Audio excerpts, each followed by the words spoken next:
The macOS Sonoma 14.6.1 update is a general maintenance release that focuses on bug fixes, security patches, and performance improvements. Here are the details. Bug fixes 1. Resolved issues with Wi-Fi connectivity. Fixed problems with Wi-Fi dropping or not connecting to certain networks. 2. Addressed Bluetooth connectivity issues. Improved Bluetooth device pairing and connectivity. 3. Fixed issues with external display support. Resolved problems with external displays not working or displaying incorrect resolutions.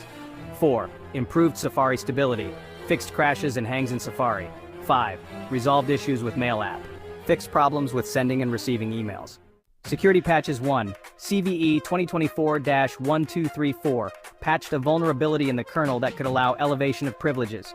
2. CVE 2024-5678 fixed a vulnerability in the WebKit engine that could allow remote code execution. Performance improvements. 1. Optimized system performance. Improved overall system responsiveness and speed. 2. Enhanced graphics performance. Improved graphics, rendering, and reduced lag. Other changes. Updated security certificates for improved security. Enhanced compatibility with certain third-party apps. Known issues. Certain apps may not work as expected or may crash. Certain external devices may not work as expected. System requirements. This update requires macOS Sonoma 14.6 or later to be installed. This update is compatible with Macs running Apple Silicon or Intel processors. By installing the macOS Sonoma 14.6.1 update, users can expect improved system performance, bug fixes, and enhanced security.